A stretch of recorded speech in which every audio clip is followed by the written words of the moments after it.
you can see how similar all these books are. Does anyone have any questions for our authors? Boy, are you a non-inquisitive one. Okay. Cristin, with all the scientific, I guess the mumbo jumbo, what kind of research did you do for that? Yeah, the science in my book is more of the Doctor Who wibbly wobbly timey wimey. Yes. I did a little bit of research into the time. The time travel is based on a particle accelerator. So I did a little research into the Large Hadron Collider, just to give it that veneer of truth. But it is definitely the fiction in science fiction should not be ignored here. I have not cracked time travel. I don't know how to do that. So. Thank you. Anyone else? Yeah. Oh, yes. My question's for Alex. What made you want to write the novella from Zeus' perspective? Okay, so in July, between The Darkest Minds and Never Fade, I wrote a little novella called In Time, and to tell you why I wanted to write it from Zeus' perspective, I guess kind of spoils one aspect of Never Fade, so I'm sorry, but to answer your question, it's because she doesn't actually appear in this book. There was no real way to, because there was no graceful way to bring her into the story because she's heading west and Ruby's heading east. So, and Zoo does not speak in The Darkest Minds. She is so deeply traumatized that she has a hard time vocalizing what she's been through.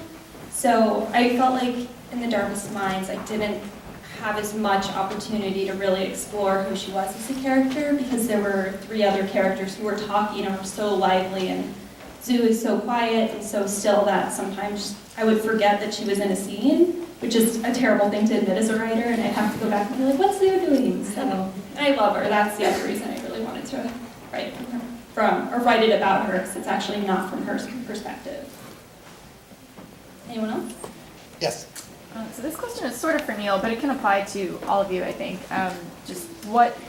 But specifically since yours is such an issue type of thing that sparks discussion, like when you were writing it and when you were coming up with the idea, were you hoping that it would spark discussion, and sort of like about what specifically? I was hoping that it would spark discussion about various issues. The issue of abortion was part of it. What I wanted to do is I wanted to write a non-political story. I wanted to write a story that lifts us away from the politics and allows us to look at these contentious issues and all of these issues of medical ethics in a way that doesn't divide us, that we don't take one side over the other, but we can look at it from a sort of a higher perspective that hopefully will allow us to see all these issues in a better way.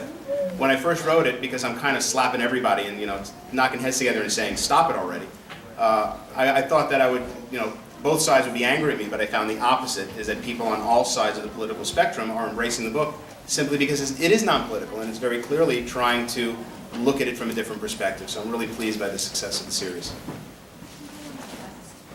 If you want to talk about, you were dealing with issues or anything like that in your books?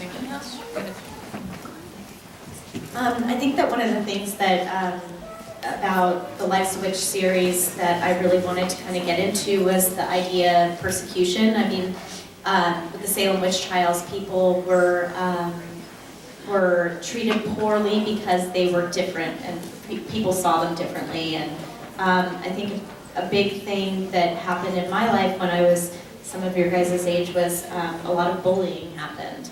A lot of feeling like I didn't fit in, feeling like I was different than everybody else.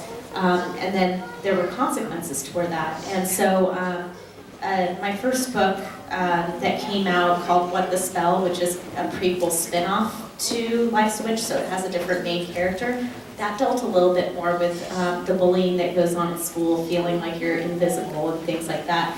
But the idea that we probably haven't gotten all that far since the Salem witch trials. People that are different than us, people that live different lifestyles than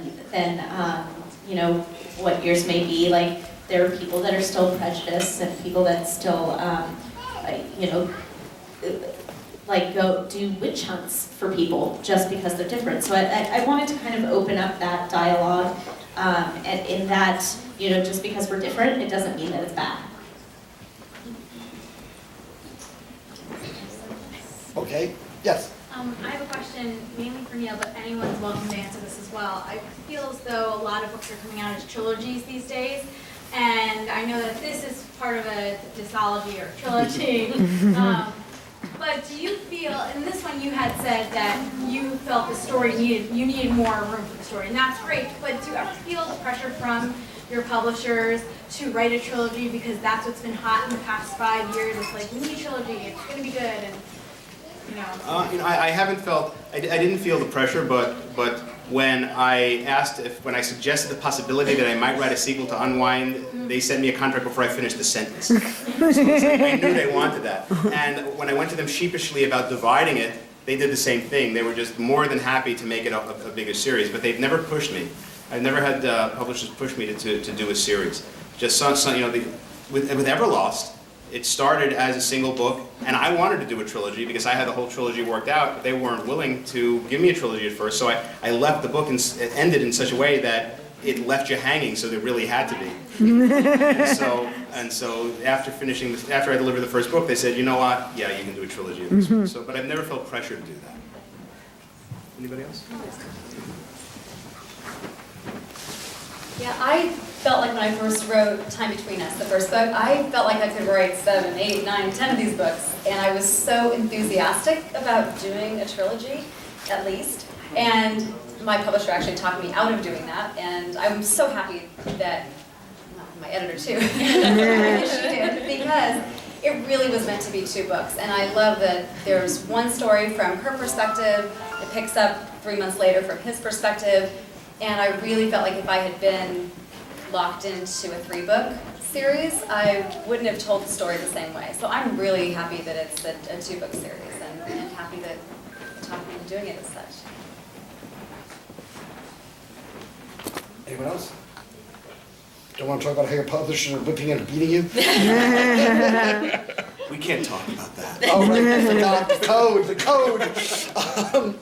Other questions? Yes?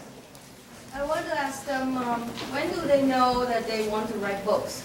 This is a very important question for writers. I actually came to novel writing in a somewhat roundabout way. I didn't want to be a writer as I was growing up. I enjoyed writing, but it wasn't an ambition of mine.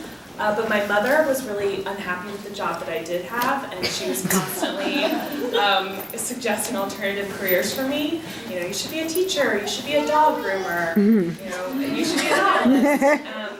And yeah, the novelist one was her favorite, which I thought was absolutely ridiculous. I thought I could never write a novel. But one year, I think I was 25, I decided to write a novel for her for Christmas. And so I spent about 9 months writing a novel, and then I had it printed up and I gave it to her because I knew that she would cry and that she would love me better than my little sister. And a whole big plan I had, which all came true. And through the process of doing that, that's how I discovered that actually I kind of like writing novels. And now my mother is extremely smug. What was that job that she didn't want you to do? I worked in the theater, which I thought was a really great job, but she thought it was not stable enough, and so I was like, oh, okay, I'll become a novelist. But she still wants me to become a dog groomer. She still offers me dog grooming school. She thinks it's a gold mine. So. It is a gold mine. Well, if you get, my dog needs grooming regularly, so let me.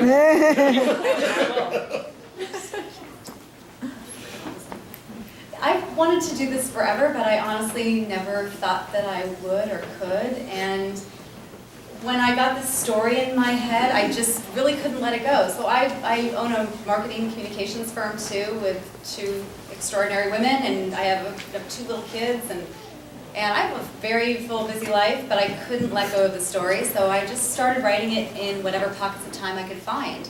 Usually late at night when the kids went to bed, or I wrote a lot of little scenes on my iPhone, you know, waiting in the carpool line, or you know, just between meetings.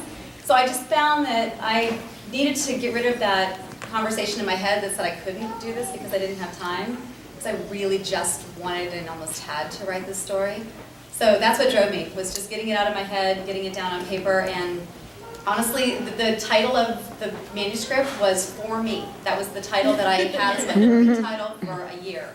And finally I named it, but I didn't expect that it would ever be a real book. So I'm still kind of shocked though.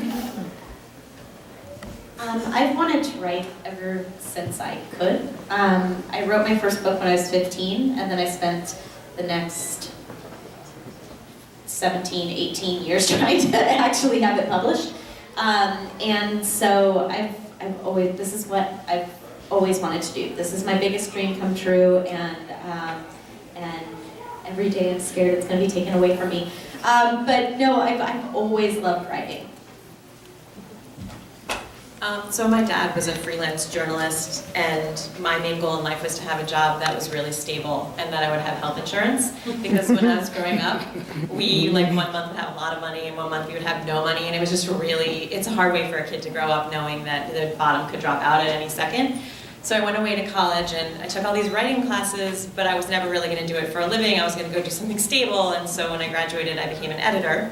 And I edited Sweet Valley High and Fearless and Roswell and all these really cool series. Sweet. And as I was working on these things, I sort of realized that I had a talent for finding where the story had gone awry.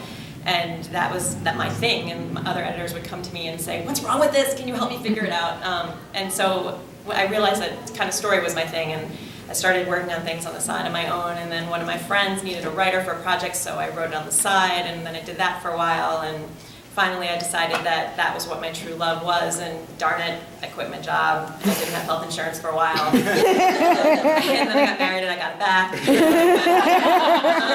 So things are good now. But I've been writing now for 15 years, nonstop, and I still have like 25 ideas I haven't worked on yet. So hopefully you guys will keep buying my work so I can keep doing it.